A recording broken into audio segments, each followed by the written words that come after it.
For a very long time, I am against something called the cult of the extroverts, which I describe as a group of people that believe that doing IRL action or going to clubs and punk rock shows and meeting up in person is more effective than doing things on the internet. That was about a few years ago, and my belief was that one who submits themselves as a consumer under capitalism cannot get anything done. Well, I also believe that extroverted or introverted, one still puts themselves as a consumer and loves the exploitation. What is believed to be metapolitics, that is, this white nationalist worship of trying to subvert mainstream messages and somehow promote, I guess, white survival and middle class bourgeois values, is, I believe, effective of what is left of what the far right is on YouTube. And so, unfortunately, most of the meta politics advocates believe that YouTube was the platform in order to proselytize new normies, to get them on their side. Well, that's not happening now because YouTube just banned E. Michael Jones and Stefan Molyneux. And what was rest of that metapolitical scene was Nick Fuentes, a young kid who basically hates anyone that's not like him. So the people who advocate the far right still don't have their act together and don't have a legacy what Marxism or what the left has had. And liking the right is kind of a hipster racist novelty, or even a hipster novelty of liking obscure French philosophers or reading Nicholas Gruick Clark or Savitri Devi or something like that. And so this is kind of about what's wrong or why hate on CHAZ, Antifa, or queers in general. What's so wrong about a girl who dyes her hair blue and gets a nose ring? I mean, of course, I know what's wrong with them. They're white chicks, and white chicks, if you know anything about them, are harmful, mean, and I get it. I read F. Roger Devlin, Roosh, and Ludovici about women. And so I fully understand the nature of women. But also, what about just trans guys or femboys who also are gay because they don't like women? And so it's really the sad thing where if Richard Spencer says, normie punk rockers are the stormtroopers of the institution, this is basically creating this whole mimic desire discrimination of, I like these reactionary, conservative based trad wife people versus, oh, I don't like that kid that's into American football and has some tattoos. It's very pretentious. It's these individuals like Ray Murasame, who I believe is not a real person. Followers like Pragmatic Culture, the Distributist, all these Discord autistic people that just don't even talk theory. They're just reactionaries who never read Marx in their life, or if they did, they're just mad that they want to believe that the individual should reap profit. And just like Solzhenitsyn said, once upon a time there was this evil regime and it was called communism and therefore Marxism is evil. Jordan B. Peterson kind of tier arguments.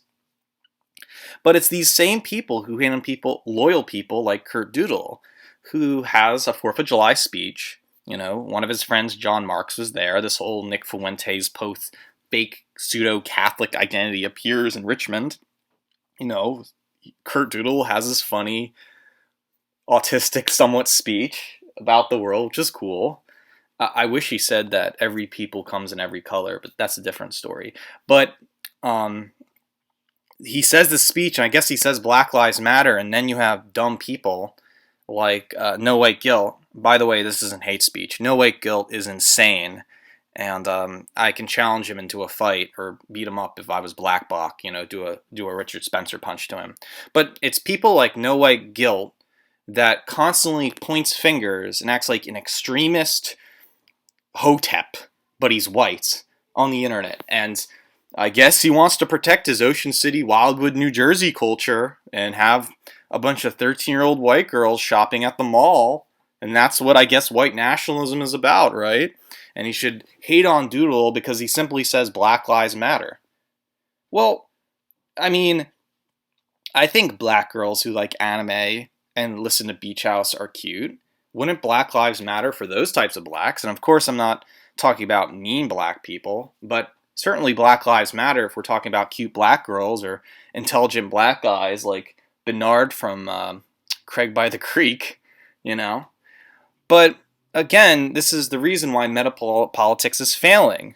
This is like Alain Badiou's metapolitics book he released in the mid-90s, how metapolitics is not the truth. There are two separate things, and it's kind of a fad within this postmodern talk. And I strongly believe that almost the postmodernists are correct to assume that everyone now is this identitarian, weird internet individual, and postmodernists are making everything kooky and crazy, right? Or at least that they don't finish what they start, or they just make up creative writing and theory fiction, and somehow it all comes together. And I even think Marxists are even upset with postmodernists because they even doubt Marxism in itself. So all this language for egalitarianism and destroying hierarchies and deconstruction goes nowhere to the innate nature of people. Again, this sounds like something Jordan B. Peterson is saying, but I'm just taking a jab at some of these postmodernist thinkers because I believe postmodernism actually created the alt-right. That's eventually what it was leading up to. And postmodernism is just a late form of capitalism, as Frederick Jameson has said. I think it's all just a relation to dialectic materialism, and all this is happening. You know, recently I was striked for making a video on homosexuality, giving my humorous uptake, but I guess you can't call a gay person a bear or a twink, even though that's acceptable in its gay, promiscuous pump culture like that. There are bots among us. Even I'm paranoid that there's a bot watching me. It's kind of like a strange Philip K. Dick scenario.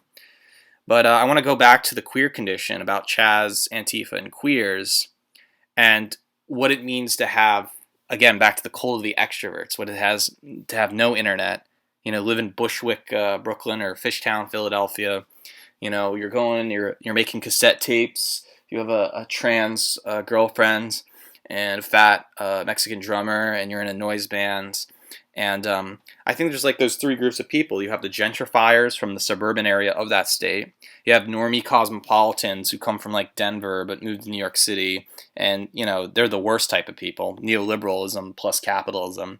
And then you have queers who are just like people mentally abused from terrible middle-class bourgeois families, and they're trying to find meaning, and they could possibly be serial killers, but they're not. So I think of it, again, as gentrifiers, normie cosmopolitans, and queers.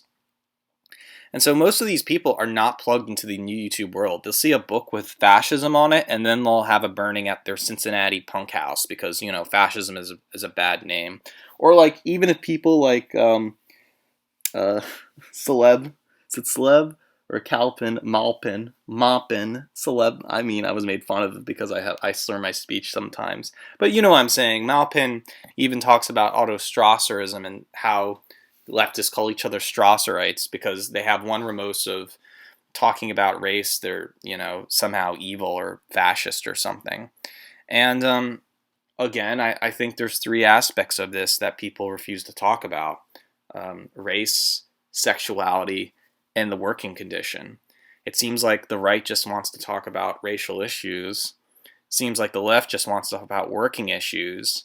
But when it comes both causes on sexuality, it's either that, promiscuous sex good or promiscuous sex bad, or sex is exploitative or something like that. And it's all just, again, left or right, we're all exploited under capitalism.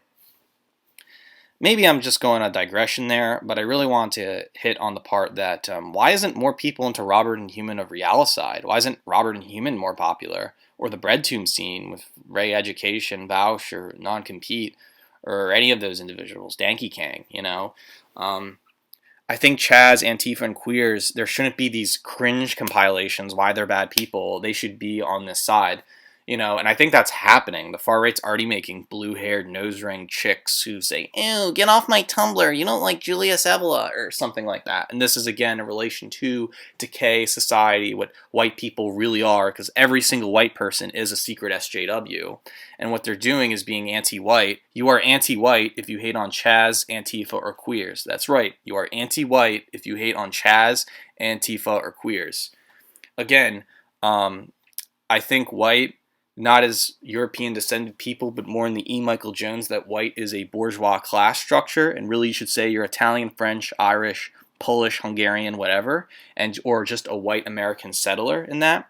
Because ultimately, if you advocate white nationalism, you advocate this middle class, Ocean City, New Jersey, Franklin, Tennessee culture that is completely incompatible with Julius Evola culture or reading weird, queer stuff. So again, why hate on CHAZ, Antifa, or queers? These individuals need to be promoted and congratulated because they're the ones doing direct action and actually doing something.